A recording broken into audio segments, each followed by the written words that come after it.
My name is Bonnie Fentress, and if there's one thing I've learned the hard way, it's this. Some people don't break you all at once.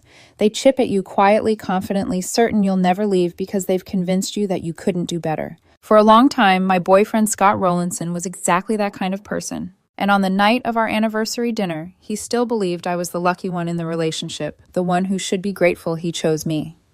He didn't know I had already decided this would be the last night he'd get to say those words. Leonardin.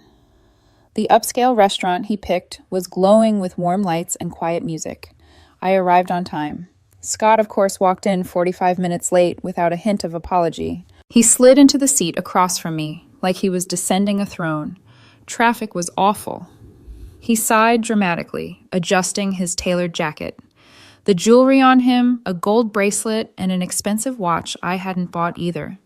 He didn't even look at me before adding, "You wouldn't believe who I ran into today." I already knew this was the opening act to one of his monologues. I sat still calm, like I had been rehearsing for weeks. "Daniela," he announced, smiling like he'd been waiting all day to say her name. "She just got promoted to partner. Portia, new condo, the works. She asked about you, actually." "Oh," I murmured, keeping my voice neutral. I told her you're still, doing your thing. He waved vaguely at me as if my whole career was a dust particle floating in air. "Let's not pretend it's impressive, Bonnie. But it's fine. I don't need you to be impressive. I'm the prize here." He said it with the same casual confidence someone might use to describe their shoe size. But this time, instead of defending myself like usual, I looked him dead in the eyes and said softly, "You're absolutely right." His eyebrows flicked upward, the tiniest crack in his confidence.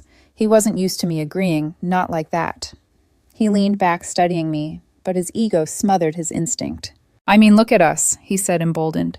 "Socially, I'm carrying this relationship. My connections, my family name, my looks. You're lucky I said yes when you asked to take things to the next level." I know I said again with a calmness that made his smile tighten. "In fact, Scott, I have something special for you." He perked up instantly. "Is it the Cartier bracelet I showed you?" "Better," I said, signaling the waiter. Scott watched eagerly as a silver tray approached the kind restaurants reserved for bottle service or very expensive desserts. Except on this tray wasn't a jewelry box. It was a plain white envelope. Scott frowned. "What's this?" "Open it." He tore it open with a flourish, expecting a surprise trip or tickets or something he could brag about later. But as soon as he read the header on the papers inside, the blood drained from his face. He blinked, then blinked again. "Annulment," he whispered. The entire restaurant went still. Chairs stopped moving. Forks hung midair. Even the music seemed to quiet. He looked at me confused, betrayed, furious, a child realizing the game was never in his control. "What is this?" he hissed. "It's exactly what it looks like I said.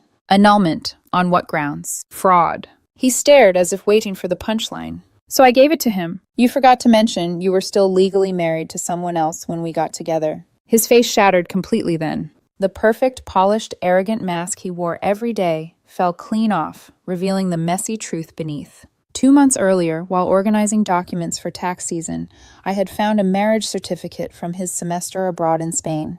He'd married a woman named Carla Mendoza and never filed for divorce, never annulled it, never mentioned it. He tried to gather himself, stammering, that was annulled." "Really?" I asked, pulling out my phone.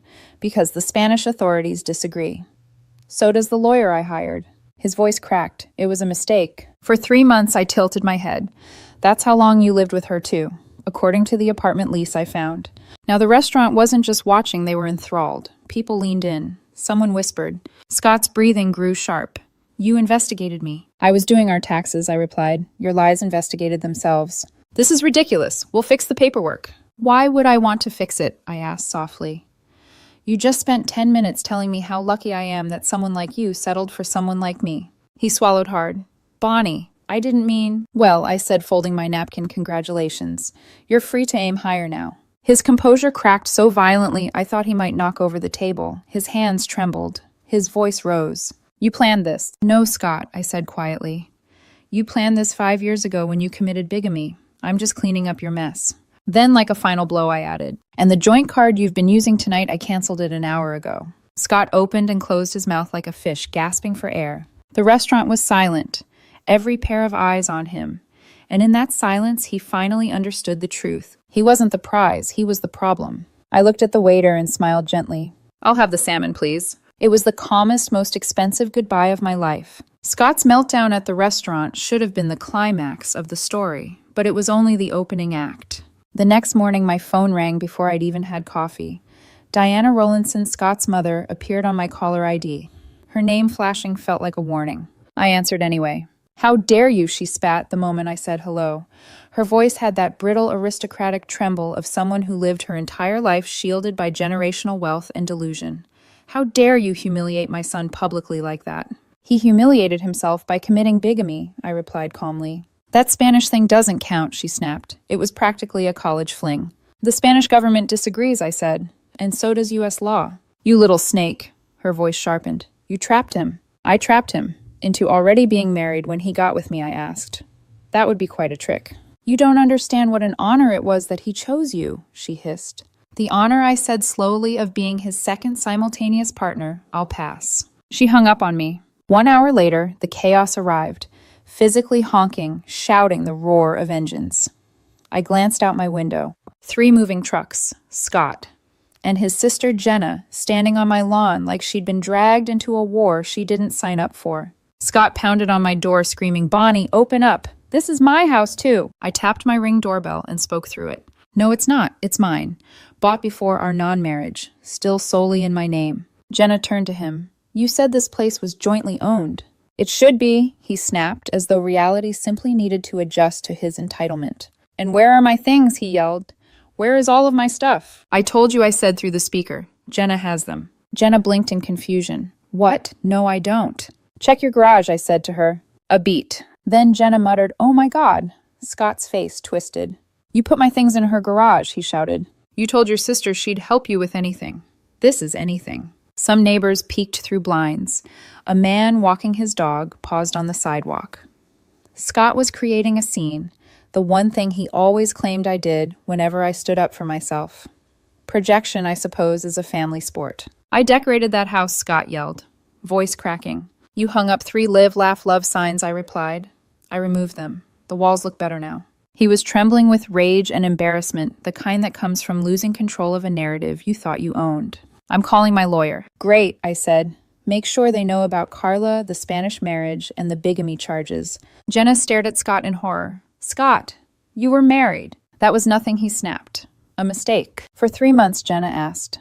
"A mistake you lived with." His face contorted. He looked seconds from exploding. Too late. His father's silver Mercedes pulled up like a disgraced monarch arriving to negotiate territory after losing a war. Roland, a sharply dressed man whose confidence had been dented by whispers of an SEC investigation, stepped out. He walked toward the house, adjusting his cuffs, pretending like the whole neighborhood wasn't staring. "Bonnie," he called, voice deep and authoritative.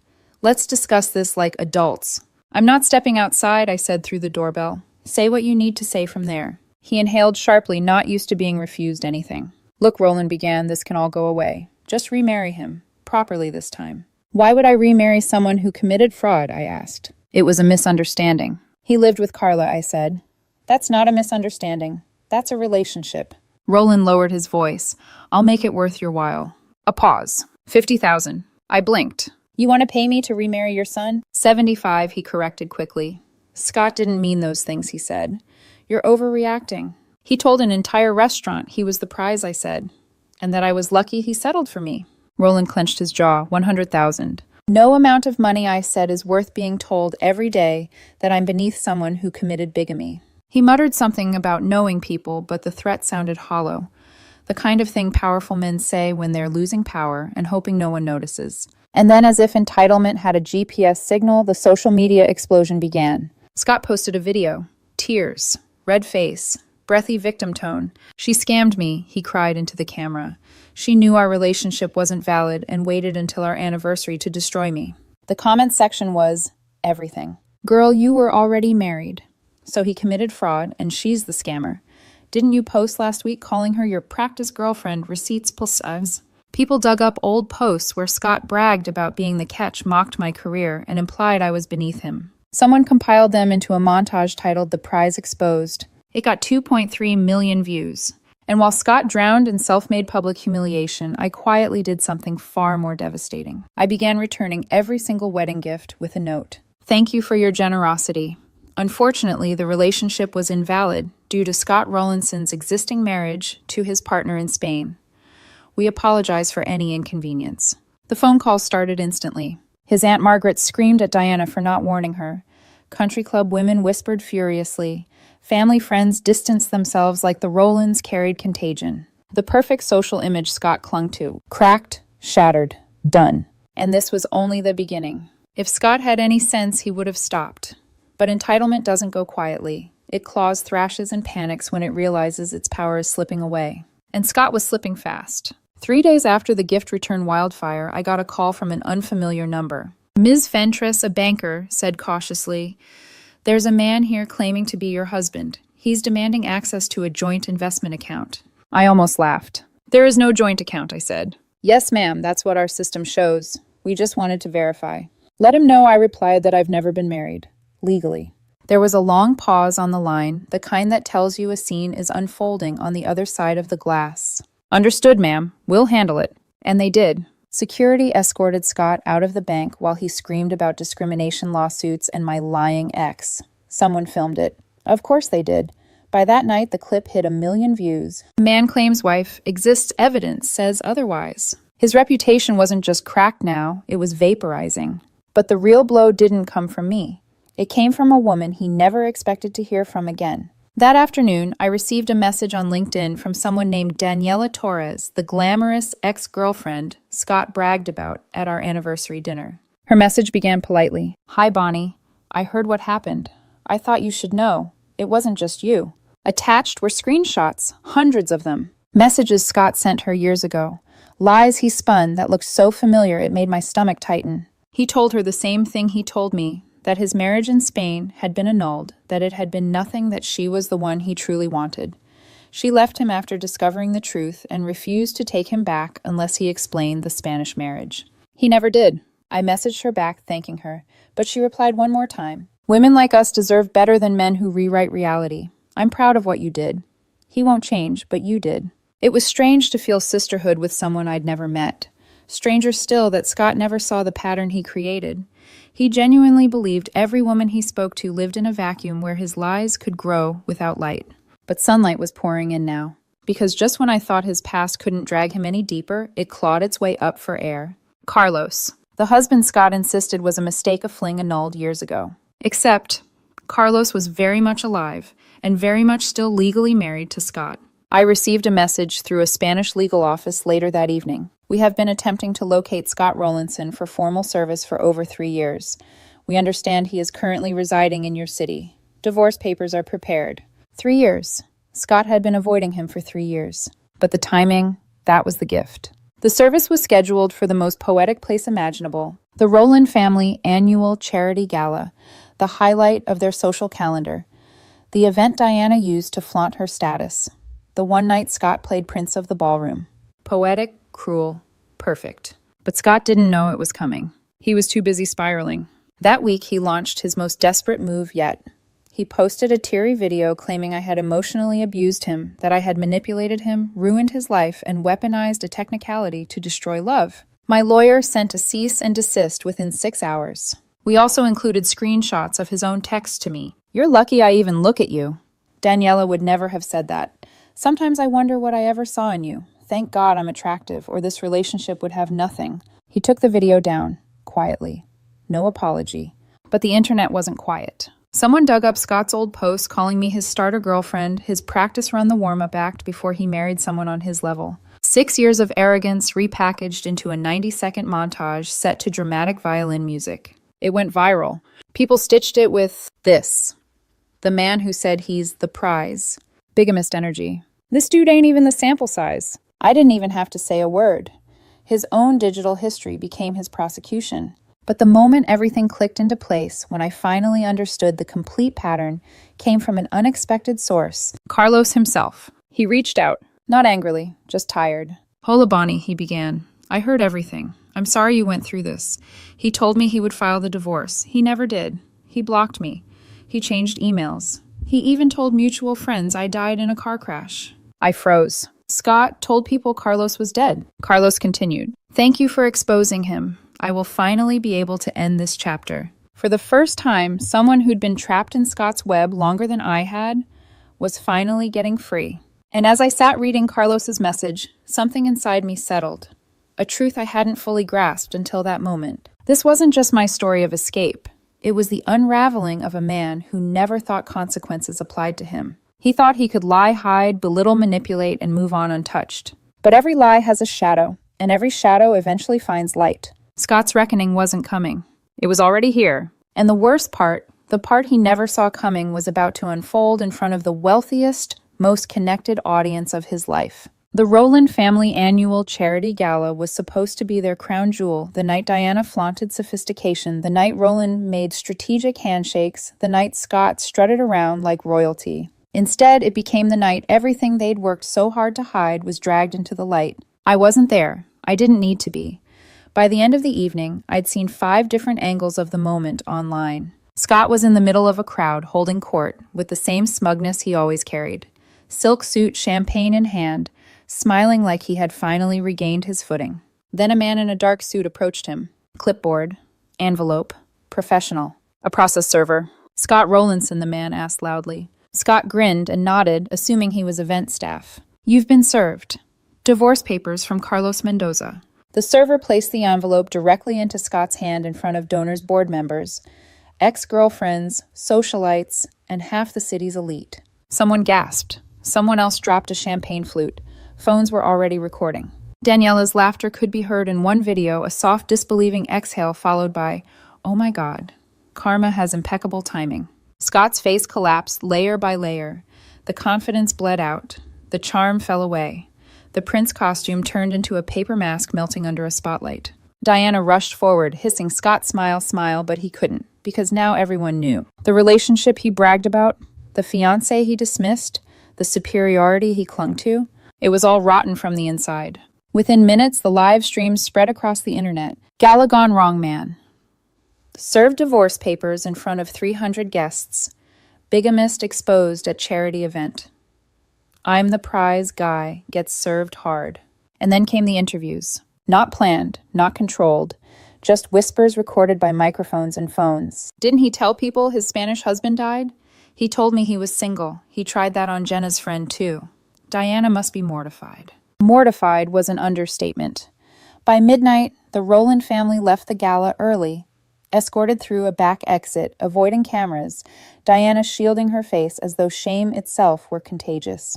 But humiliation wasn't Scott's worst enemy. Truth was. The next morning, a lifestyle blogger released an exclusive he claimed Scott offered voluntarily, desperate to tell his side. He wanted to paint himself as a victim of a clerical error, an unfair girlfriend, an international misunderstanding. It backfired spectacularly. The blogger fact-checked him in real time. Scott said Spanish marriages don't count here. The blogger replied, yes, they do. Scott said it was a weekend fling. Your lease with Carlo was for 3 months. Scott said I was 19 and confused. You were 28, according to the government documents. When the interview dropped, the comments section annihilated him. Sir, this is not confusion. This is a pattern. Man really said, my bad, I forgot I was married. He lies like breathing. Bonnie Fentress deserves reparations just for tolerating him. Then someone found Carlos's Instagram. He had posted a picture of himself at a rooftop bar in Barcelona with the caption, finally free. The comments exploded. We support you, King Carlos. He told people you were dead. He said, what now? Carlos replied once, yes, he told people I died. I'm very much alive. That line alone generated memes for 3 straight days. The fallout spread to Scott's parents, too. The country club revoked their membership. Diana screamed at everyone she could.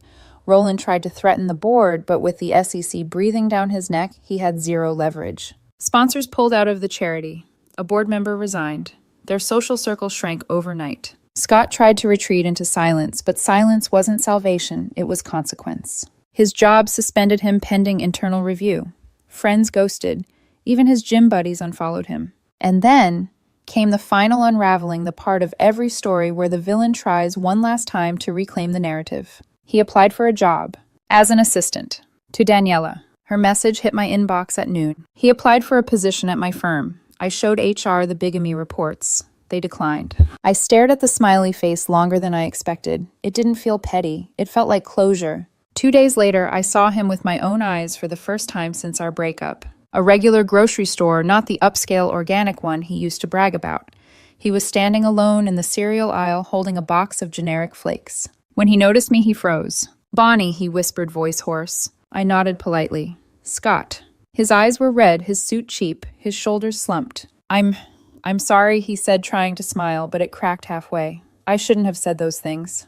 "Which things?" I asked softly. "That you're the prize.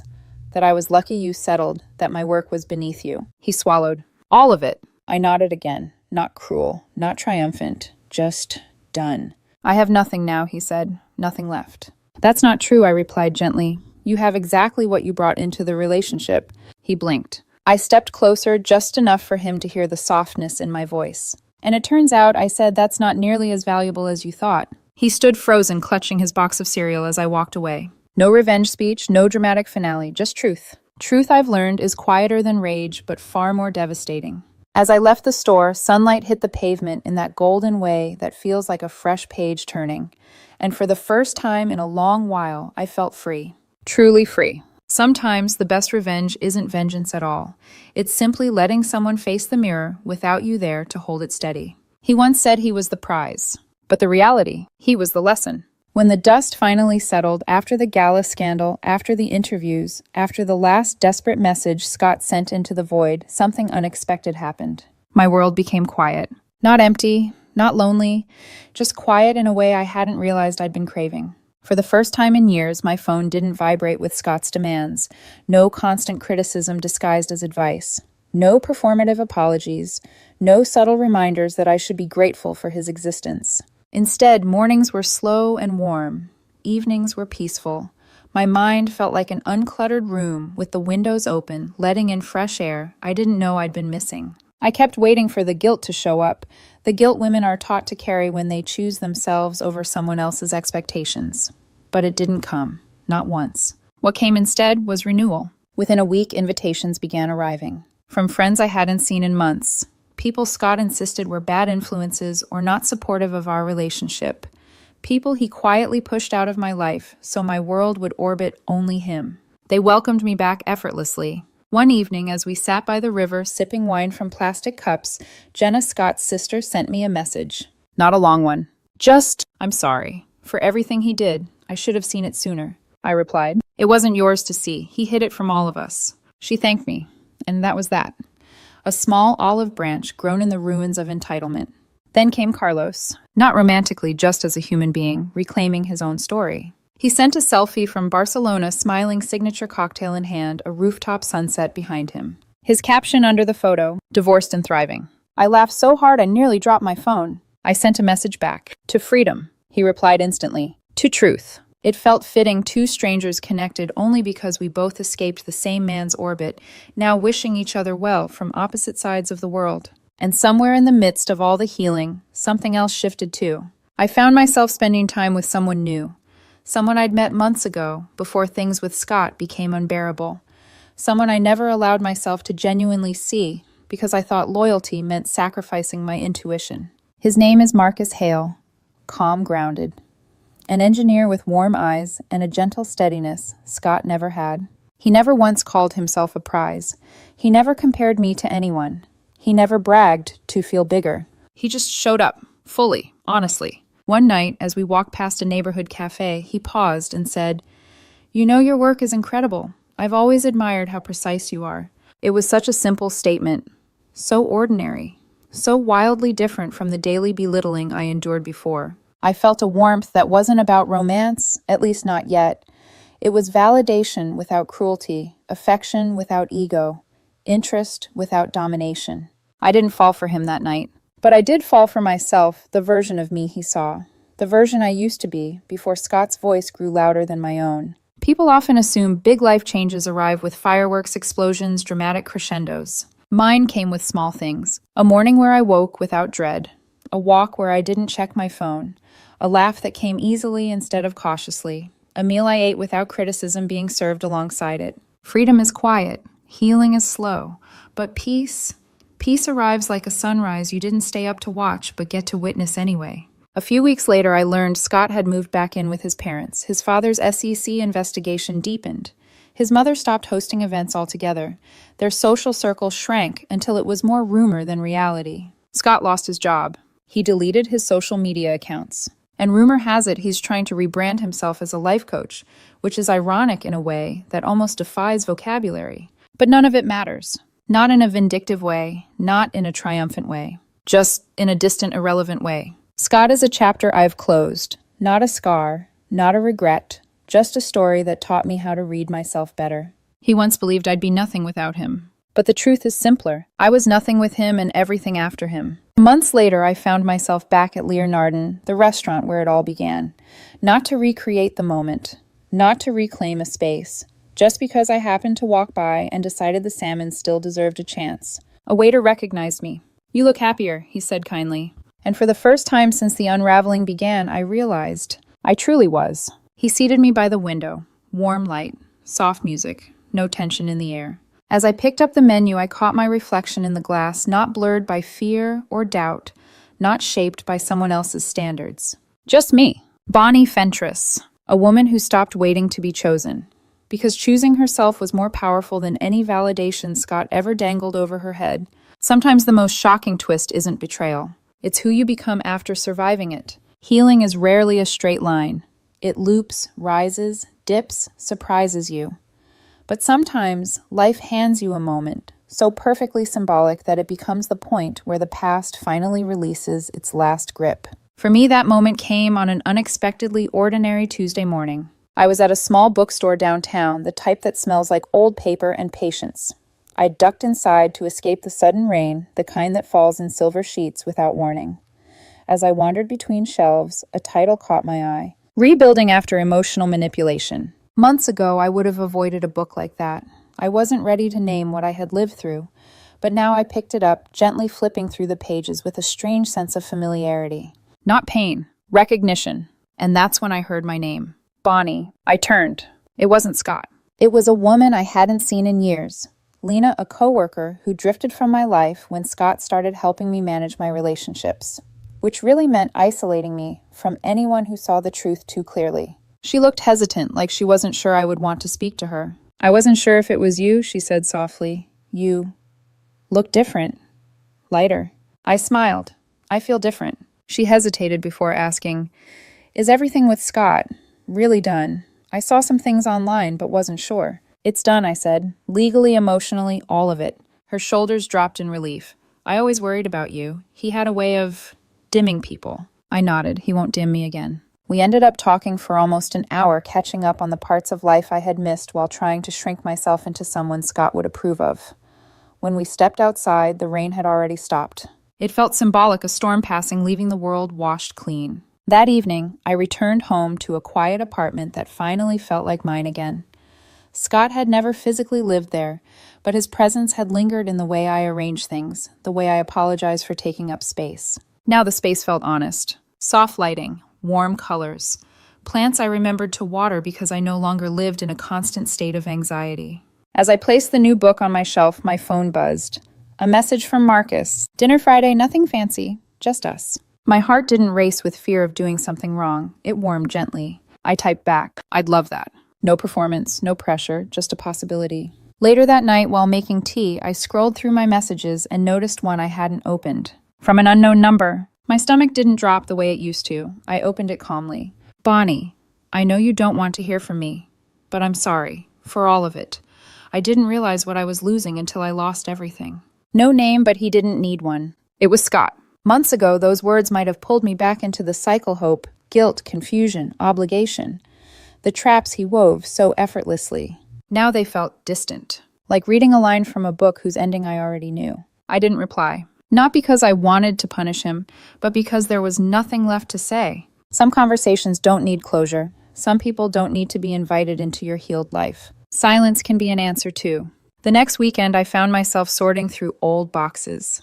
Not from Scott, those had been returned long ago, but from versions of myself I had forgotten. A sketchbook from college. A camera I'd been too tired to use. Notebooks filled with ideas I abandoned because Scott once told me creative stuff is pointless unless you're naturally talented. I opened the sketchbook. My drawings weren't perfect, but they were mine. I picked up the camera. It still worked. I spent the afternoon walking through the city, photographing strangers, laughing in cafes, dogs splashing in puddles, street performers balancing lights in their hands. None of these moments were extraordinary, and yet capturing them made the world feel bigger, brighter. I realized something then. Scott had been a chapter, but I was the author. Weeks passed, and one evening, as I sat on my balcony, watching the pink hues of sunset melt into purple, a thought came to me, gentle but strong. Freedom isn't just the absence of someone, it's the presence of yourself. Scott once believed he was the center of the universe, and I was lucky to orbit him. But now, I was a constellation of my own, a whole sky he never bothered to look up at. As I closed my eyes, letting the last warmth of the sun touch my face, I felt something I thought would take years to return. Peace. Not the fragile kind that breaks when someone raises their voice, but the deep kind that comes from rebuilding yourself on your terms. And in that moment, the story didn't feel like one of betrayal or humiliation. It felt like one of rebirth. A story of a woman who walked through fire and came out gold. A story of someone who stopped surviving love and started choosing it with intention.